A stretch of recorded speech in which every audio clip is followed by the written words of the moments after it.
Good morning, ladies and gentlemen. Welcome to Gashi's Coming TV, the Tourist Man Black Africa. I don't know whether you have noted that the campaign that was there in the mountain against the sale of alcohol, na sasa ukiangalia tuone kwamba the war, the drum beats, the what is down kabisa, imeenda kabisa.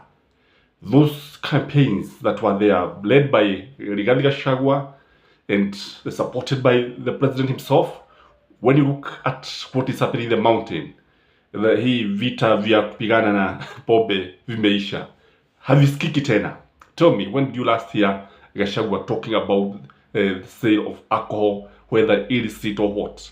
So in this video, I want us to look at the reason why this has stopped in the mountain. The war is not going to continue anytime soon unless there's an agreement between the businessmen and the government. So what happened is that the government realized that it is losing. It realized that the businessmen were not happy. It realized that the voters were not happy. And many people were of the opinion that instead of putting money into people's pocket, the government was removing money from people's pocket.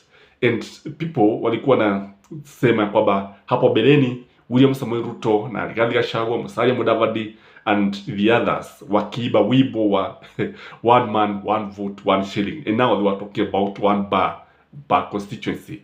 So this was ridiculous because it was happening when the people of the mountain and the country at large were suffering, were crying kwa sababu ya mfumuko wa bei, kwa sababu that is inflation, kwa sababu ya kuongezeka kwa bei ya bidhaa, ukosefu wa darahimu, ukosefu wa ajira. So people are not happy and they confronted Gachagua anyway. And the businessmen, the businessmen are very influential in Kenya. In the mountain, in Nairobi in particular, you realize that about 75% of people earn their living through businesses, no matter the type of business they transact. Kuna wale ambao wanafanya biashara za kuuza pombe, na kuna wale wengine ambao wanafanya biashara za kuuza vitu vingi, bidhaa nyingi, including some of them the illicit businesses. You know what I talk about? The commercial sex workers is a thriving business in the mountain. And this one is associated with bus, if you don't know. So how are to no, when you talk about the bus in the mountain, you are talking about a sector that employs thousands and thousands of people. Kwa sababu in any pub or restaurant utapata kwamba kuna wahudumu ambao wanauzia watu. Unapata ina bar unaweza kupata wale warebo wa kuuzia watu ni kama tuseme kwa mfano 4 ama 5, but inside the same businesses kuna wengine ambao tunaita wavuvi kwa Kikuyu ategi. So these women also were to lose the businesses. And you see, the customers are men. Well, yeah. Wateja ni wanaume. Kile ambacho kinajitokeza ni kwamba utapata kwamba walisema kwamba hili ni jambo ambalo haliwezekani. And in politics, interest is key. So the government realized that since its interest is to get votes from the mountain, and these people were against this kind of crackdown, sasa wakasema kwamba ni heri tuachane na haya mambo kwa sababu sisi we have elections to win. And a story was told as a reference in Naivasha when John Mutudho alijaribu kukabiliana na pombe kule Naivasha, akajaribu akashindwa, akapoteza kiti chake. And it was a lesson that Rigathi Gachagua has actually treated. And what people don't know in the mountain, in the Mount Kenya region, about 85% of men drink alcohol. And about 50% of women drink alcohol. Truth be told, including bishops and pastors. Huo ni ukweli wa mambo. Sasa watu ndio nao unakuja kuambia wasikunywe kileo. And they also of the argument that even if it was one bar that would remain, people would travel across ridges to go and look for Jeremiah's water. Now, what the government was doing was not very pleasing to many people. Kwa hivyo ukiangalia utapata kwamba hao wafanyabiashara vile vile wakasema nalipa kodi. Some of them, by the way, had even paid the business permit and the trading licenses and all the taxes that goes with sale of liquor licensing. So kile ambacho kipo ni kwamba wakaona ya kwamba kungekuwa na hasara kubwa sana, and this is the same government that is telling people to pay taxes. So how is the government going to get tax if these businesses were to be closed? So William Samoei Ruto retreated, and again, if you look at Sakaja has also retreated, because you find most of the things that happens in Nairobi also happens in Mount Kenya region by the fact that these are neighboring counties. Ukiangalia hata Sakaja, hata yeye amefiata mkia kwa sababu wafanyabiashara wa Nairobi ni watu wenye ushawishi mkubwa sana. Some of these guys, by the way, are the one who determine the direction the politics of the mountain will take.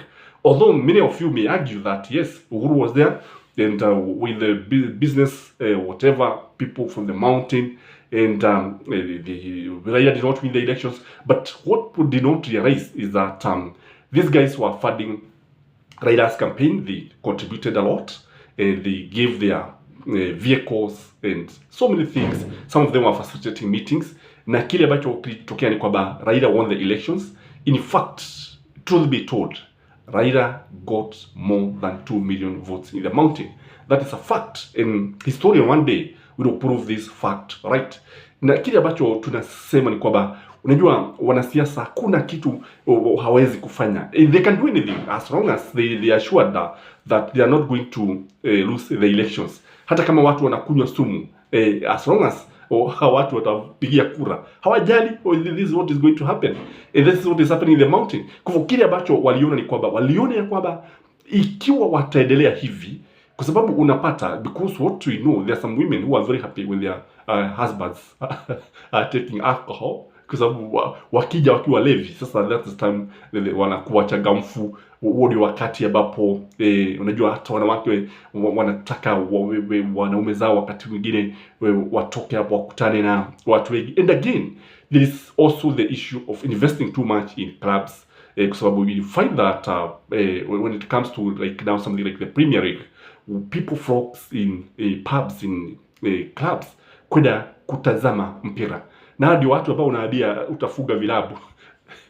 You can imagine telling people, Arsenal supporters and Man U, when the two teams are in the field, wako pale wakingania kobe, na sasa wewe ndio unaambia kwamba ati vilabu vimefugwa. You can imagine the consequences. So what came out very clearly is that all said and done, the business association in the mountain, especially the bar owners, are people who are usually saying that they will do anything to ensure that William Samoei Ruto and Gachagua do not get votes in the mountain if these bars are going to be closed. And I can tell you, the bars will not be closed anytime soon. Maybe in the second term, if William Samoei Ruto is going to win the second term. But in the first term, the remaining 4 years, because we have just 4 years to go, I can tell you, business bar owners in the mountain will continue to flourish, and they will continue opening many more. Na hawatajali, wataendelea hivyo.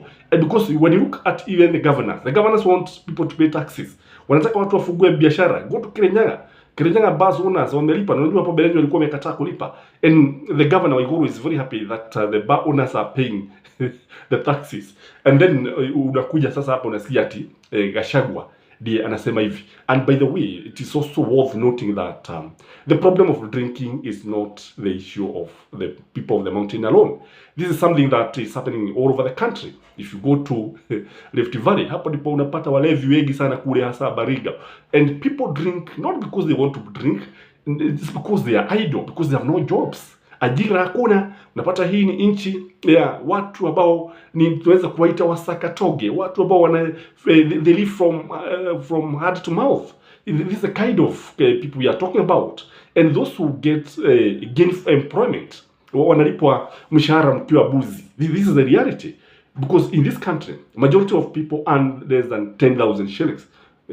Ukiodoa yale mambo wanafaa kuodoa marupurupu nini what na vyama and so many things, and pay as you suffer. I don't know whether it's pay as you suffer or pay as you earn. Kwa kile ambacho tunaona katika nchi hii, utapata kwamba William Samoei Ruto, yes, wanajaribu wanakuja mikakati fulani, but when you look at it, most of the things is just about politics. It is not about to help the common mwananchi, because I believe if these people are serious, wangefanya kama vile baba alifanya wakati ambapo alienda kukabiliana na wale watu ambao walikuwa wameingia Mau Forest. Despite the consequences, baba removed people from the Mau Forest and reclaimed the Mau Forest, and it was only after baba and Kibaki left the government that is when we saw people now going back to the Mau Forest. So if Gachagua is serious, let him face the Mount Kenya bar owners. If he's serious, let Ruto also face the bar owners if they are serious. Kwa sababu sasa kile ambacho tunaona ni kwamba ni kuongea tu, ni kuongea bila kutoa, as Dani was saying, as Uhuru was saying, these people instead of working, kile wanafanya ni kuongea na bila kuangalia hata madhara ya kile ambacho wanasema na kuangalia matokeo yake. Today I think baba is going to address, I understand he's going to address a gathering somewhere.